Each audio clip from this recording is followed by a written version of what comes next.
Hammaga salom bo'ldi. Streamos kanaliga xush kelibsizlar. Bugungi videoda biz o'z sarguzashtlarimizni davom ettiramiz. Chunki bugungi videoda men o'z qo'limdan kelgancha ko'proq pul ishlashga harakatlaman va ko'proq danjlar, ko'proq sarguzashtlar va ko'proq voqealarni ko'rishingiz mumkin bo'ladi. Kanalga obuna bo'lishni va like bosishni unutmang. Agar men bilan birgalikda o'ynamoqchi bo'lsangiz, sizlarni mana shu serverda kutaman. IP'sini ekranda ko'rishingiz mumkin bo'ladi. Hammaga yoqimli ishtaha. Aytgancha o'tgan safardagi videomda men bilan o'ynamoqchi bo'lgan bolalar qaysi serverda o'ynashimni bilmas ekanlar. Shuning uchun demak bo'lmasa serverning IP'sini va portini demak qo'shib olamiz. Sizlar bilan ismi bo'la farqi yo'q. Mana uchun bo'lmasa o'tamiz qo'yaman bo'la. Va demak saqlanishni bosamiz va yangilab olamiz bir marta va ko'rinish uchun. Xo'p, bo'lmasa demak serverga kiramiz. Endi esa ozgina kutamiz bo'la.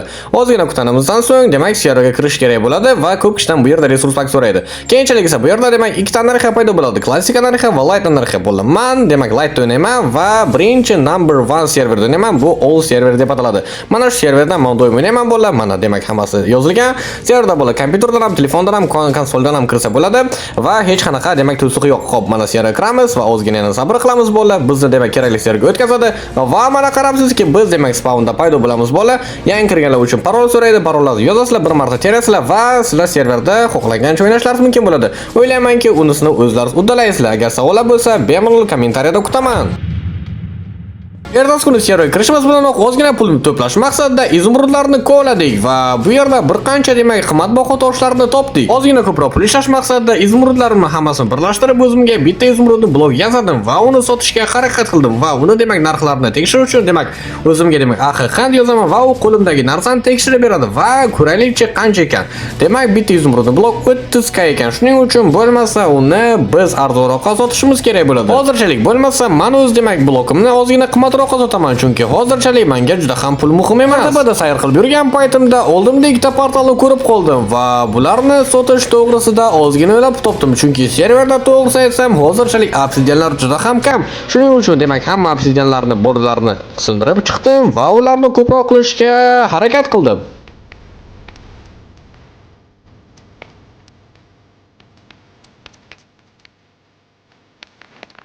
Obsidianlarni hammasini sindirib bo'lgach, ularni demak jami qiymati 29 ta blokdan iborat bo'ldi. Aka yurgan paytimizda oldimizda bitta Kickstarter chiqib qoldi va uni demak hamla qilishga harakat qildik va u o'zini shitini qo'yib bizni demak chalg'itmoqchi bo'ldi, lekin men uni orqasidan kelib harakat qildim o'ldirishga.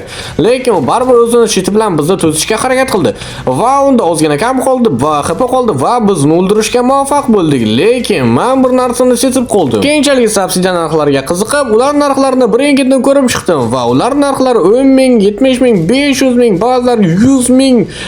Shuning uchun eng arzon narxini 10 ming taligini birdaniga tezagina sotib oldim chunki unaqa narxni hozirchalik biron kishi sotmagan. Shuning uchun demak uni sotib olishga qaror qildim chunki meni qo'limdagi 29 ta bilan yana 28 ta plus bo'lsa, menda itogi 58 ta obsidian bo'ladi. Keyinchalik esa do'stim bo'lgan barcha mistikdagi narsalarni boshqa sanduqqa olishga qaror qildik. Va biz Ender portalni topdik. Lekin mana oldimda bitta portal chiqdi va men bu obsidianni qo'yib yuborishga demak vijdonim bo'lmadi. Shuning uchun bu obsidianlarni hammasini terib oldik va bu narsani ham sovqa qilmoqchi edik.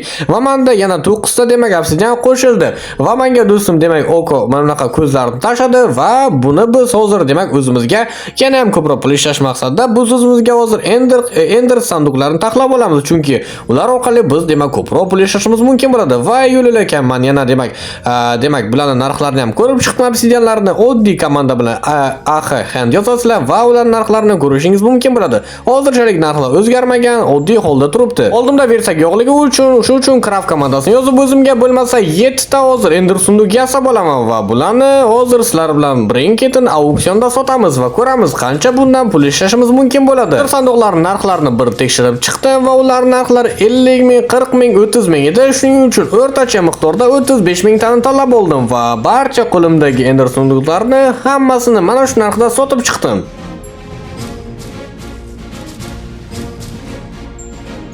Va do'stim Ender portalini ochdi. O'ylaymanki, u yerda biz Ender drakonni topamiz va uni o'ldiramiz va undan uni tuxumini olishimiz mumkin bo'ladi. Bo'lmasa 1 2 3 va sakraymiz va ko'ramiz. Yo'q, afsuski bizdan oldin bu yerda kimdir kelgan ekan va demak Ender drakonni o'ldirgan ekan. Mayli, hech qisi yo'q. Bu yerga kelishimizning maqsadi Ender drakon emas edi. Bu yerdagi maqsadimiz bizga elektrik kerak edi, chunki ular orqali biz uchishimiz mumkin edi va uzoqimizni yaqin qilishimiz mumkin edi. Men o'zim do'stimga maqtab, bu dvarsa o'rgangan qurishlarimni unga ko'rsatdim va uning reaksiyasi juda ham hayratlanarli bo'ldi, chunki u bunaqa narsalarni oldin ko'rmagan ekan. Va biz o'ta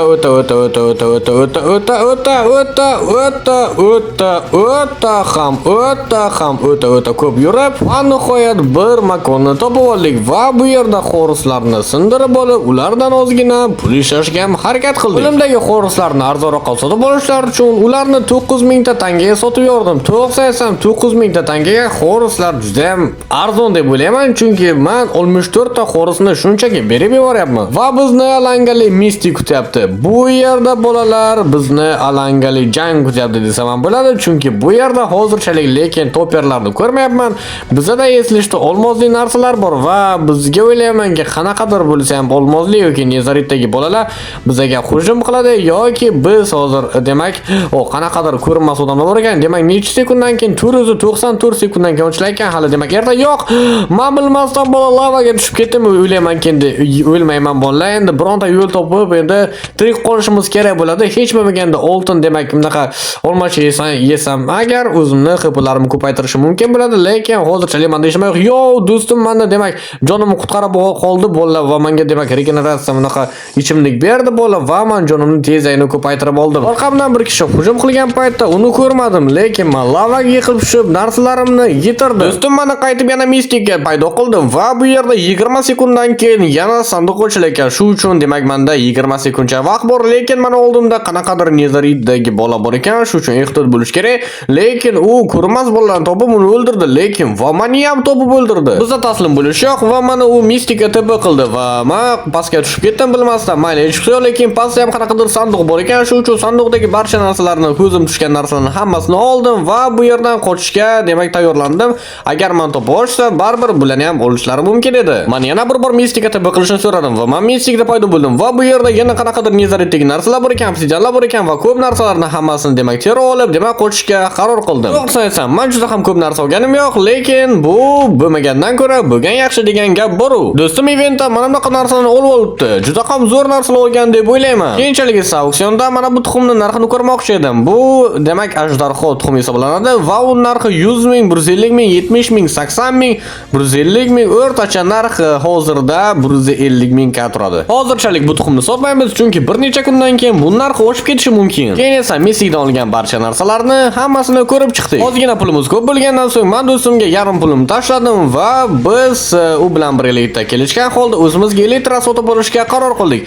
Va u narsani biz sotib oldik va u menga demak u narsani berdi va menda demak donat bo'lganligi tufayli men o'zimga demak flyni yoqishi mumkin bo'ladi va osongina endi ender demak qasrlarni topishimiz mumkin bo'ladi va u yerda demak ender elitralarni sotib ularni qimmatroqqa sotishimiz mumkin bo'ladi. Bir qancha yurib va nihoyat biz birinchi demak ender qasrni topdik va ko'raylikchi bu yerda qanaqadir elitra bormi yoki bu yerni o'sha bizdan oldin biron kishi kelgan va bu yerdagi elitralarni olib ketgan. Va men do'stimni o'zimga tepa qilib olib pastga tushib qarasa agar bu yerda elitra bormikan yoki yo'qmikan va bu yerda elitra bor ekan bolalar. Bizda demak birinchi imkoniyatdan omad keldi. Va yana bir gap, keyin bu yerda sanduqlardan yana bir narsa topishimiz ham mumkin edi. Shu uchun men flyni o'chirdim va bu yerda juda ham kerak narsalar bordi. Shuning uchun u narsalarni do'stim oldi. Va bizni yana bir sarguzashtlarimizdan so'ng va nihoyat men ikkinchi elitrani ham topdim va bizda 3 ta elitra bo'ldi. Uyda qaytganimda mendan do'stim tepa qilishimni so'radi va men tepa qilgan paytimda men endiga tepa bo'ldim va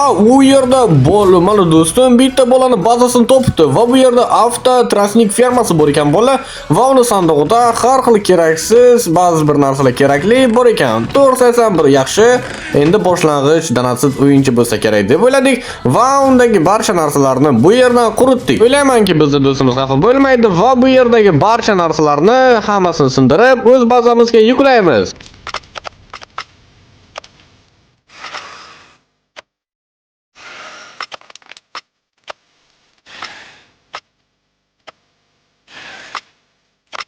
Va ko'rishingiz mumkinki bizning sanduqlarimiz sekinlik bilan to'la bordi va bu yerda yangi narsalar qo'shilib bordi. Qanchalik ko'p o'ynasak agar bizdagi resurslar shunchalik ko'p bo'laverdi. Bu hali emas. Ender sunduqimni agar ochib qarasam agar bu yerda ham ozginacha qimmatli bo'lgan narsalar ham bor edi. Biz bolani bazasini sindirayotgan paytimizda u menimcha bizani nikimizni ko'rib qolgan va bizga duel talashishga qaror qildi. Lekin biz uni bazasiga kelgan paytimizda uni o'zi yo'q edi. Ertapada yurgan paytimda oldimda bitta o'yinchini ko'rib qoldim, lekin Orqamdan bitta bola hujum qilishni boshladi. U ko'rinmas ichimlik ichgan edi, lekin men uni o'ldirishga muvaffaq bo'ldim. To'g'risini aytsam, bu meni o'ljam emasdi, lekin bo'laveradi. O'zi meni maqsadim oldimdagi o'yinchini o'ldirish edi.